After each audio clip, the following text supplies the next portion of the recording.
Hi, my name is Tim Johnson. Painkiller addiction is a modern day epidemic. It's affecting everybody, whatever age you are, however much money you've got, wherever you are in the world. This thing can hit you at any stage of your life. The purpose of me making this video is the fact that I suffered from this for much of my adult life. I just want to shed a bit of light onto how and why it happens and what actually happens to you and happens to your brain, and why you do become addicted to these things very, very quickly, and how it can creep up on you very, very quickly. But also what I'd like to say is the purpose of this channel, and there's 140 videos on it now, please subscribe, because on this channel I will tell you how to get off these things, how to stop drinking alcohol, but how to get off painkillers, how to beat your addiction, how to get through withdrawal safely from alcohol and from opiates and whatever else you're on, and how to get through early recovery. So please subscribe and like these things so more people can see them if you find them useful. So painkiller addiction, yeah, what is it and why does it happen? When you go to the doctors, simple thing, with pain, generally a doctor will prescribe an opioid painkiller, opioid tape, depending on the severity of the pain. But for moderate to severe pain, generally it's an opioid painkiller. What that actually means, it derives from the opium poppy. So from opium, there are only two natural opioids, if you like, which are codeine and morphine. They're the two natural ones. And what man has done is when he makes these pills that they dole out at the doctors, is to make a synthetic opioid from, well, it's generally derived, it has the same sort of chemical balance and makeup and formula as opium itself, or morphine itself, whichever. So these chemical ones are generally, in America it'll generally be, the most sort of popular one is oxycodone. And from oxycodone, there's many hundreds of derivatives, which but you'll find oxycodone as the main opioid ingredient in most of the pills that you take. So for instance, like OxyContin will contain oxycodone, Percocet, all these things have an oxycodone base in them, but they're then generally mixed with well, in England it's paracetamol or ibuprofen, that type of thing. And then there's the narcos and all those sort of ones. Again, all derivatives of oxycodone. And then there's the other man-made drugs like fentanyl, which is killing many people at the moment, which is about 1,000 times or a couple of thousand times stronger than morphine, I believe, in the same quantity. Then, of course, heroin, which we all know about, which is again another synthetic opioid, man-made opioid.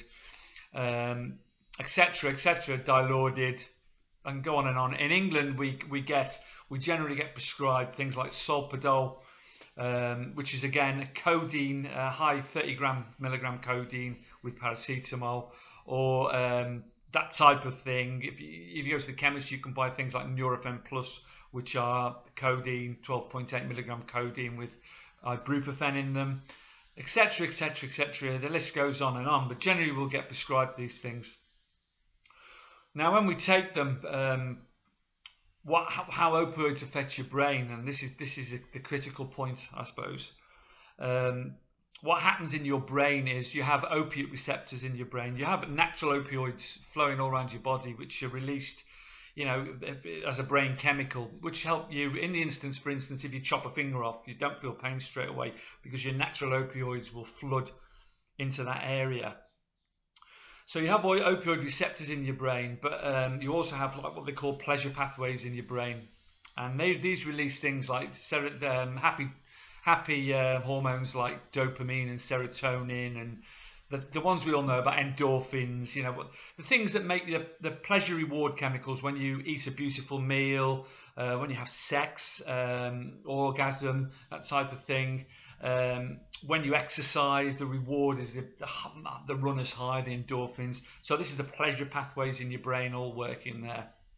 So when you take an opioid, what actually happens the first time you take it, if your body's sort of clean of it, but the first time you take it, what happens is you have opioid receptors in your brain, and the opioid that you'll take will rush and cling to these opioid receptors. What actually happens then is your brain suddenly, because of what happens to the opioid receptors, are all these have been attached. The opioids have attached themselves to these opioid receptors. Your brain is suddenly flooded. The pleasure pathways in your brain open up, and you get a massive rush of dopamine and serotonin through you, and what happens then is you get this massive euphoria, this high. If you take them as prescribed painkillers, you'll feel that slightly, but the thing is, if you take slightly more than the dose, or it's a strong painkiller, you'll get this flood of energy, this massive euphoria. It's a difference between, I'll tell you what it's the difference between. A normal sort of high would be listening to music off a CD player, for instance. The difference between that and going and seeing the group live is the difference between the two highs. It's a massive rush, and it's that rush that you, and that energy and that feeling that you want to try and replicate. Now, it's generally a symptom of something else. For me, I remember that in my early 30s, the first time I took a strong opioid painkiller, which was Solpadol, and one of the chefs had some, and I was helping in the kitchen, and I was feeling really low and tired and fed up and pissed off.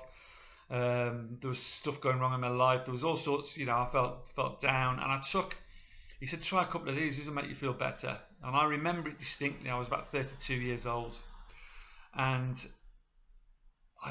what a buzz, this feeling flooded my body, this energy, this euphoria, and the feeling like I could conquer the world, and real sublime happiness, like a prolonged orgasm, if you like. It was just and then what happens then, of course, you try and replicate. You become addicted to that feeling, if you like, initially, before you become dependent. You start to try and replicate it, but the problem is that all these opioid receptors, you have to take more and more to replicate the same feeling. And what happens then, your brain chemistry starts to change, and you start to stop making dopamine and serotonin naturally. Your pleasure pathways, all those natural things close down, and your brain starts to make more and more of these opioid receptors. So it takes more and more of the opioid, the drug, the pill, to fill these receptors, to try and create that same feeling, that same euphoria. You're chasing that same high. It's the same with heroin. It's the same with any drug. It's not, any addictive drug. It's the same sort of thing goes, but particularly with opioids in your brain. So you're trying to take more and more, and you begin to abuse. But it's generally you're doing that. You have to look at yourself very closely, because generally that's a symptom of stuff going on in your life. And as you look at my other videos on going withdrawal, recovery, and etc., and getting clean and sober, you'll see that you'll generally trace it back. The reason you're doing this, the reason you're chasing that high, you want that euphoria, it's a symptom of pain, not just physical pain, but emotional pain and unhappiness in your life somewhere. And you have to be really honest with yourself and uncover that.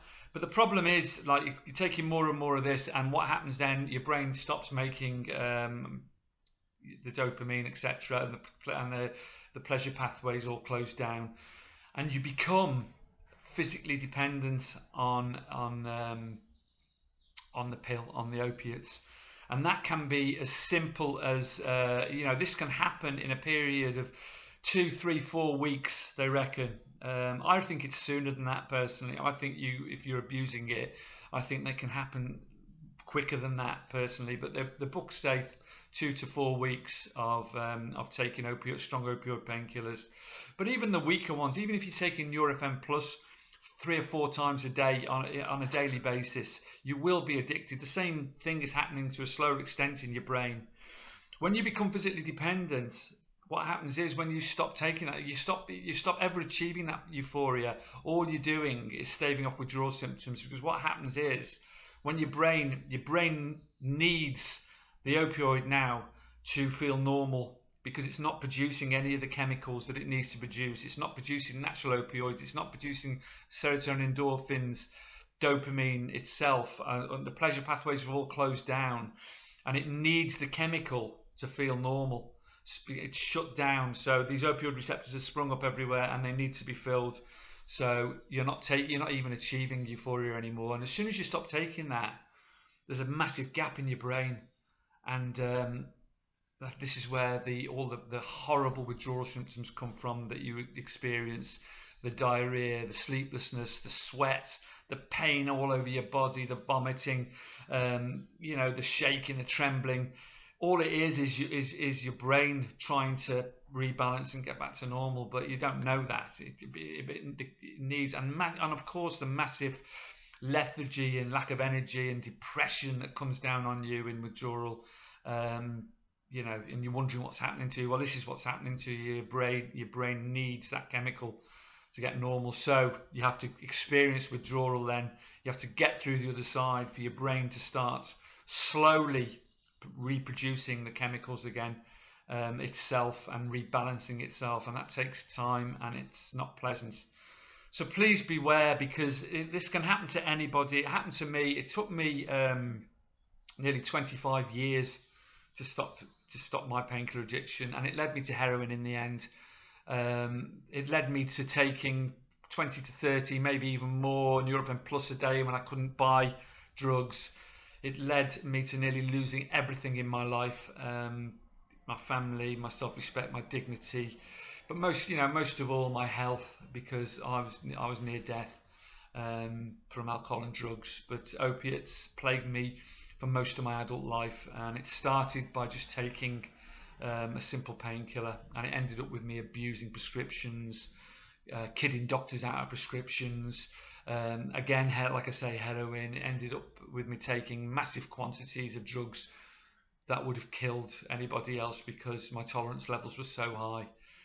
And 2 years later now, since I stopped, I'm only just reaping the benefits and recovering, and my brain, I feel now, is more or less totally recovered, but it's taken a long time.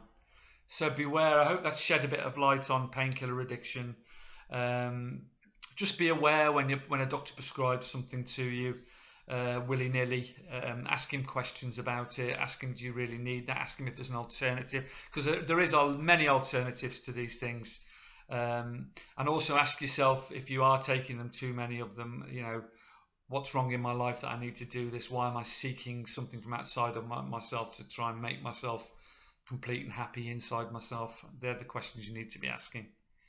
Anyway, please subscribe and like if it's been any use to you. And as I say, there's loads on this channel about how to get out of the shit that you're in safely and effectively. Okay, see you next time. Much love.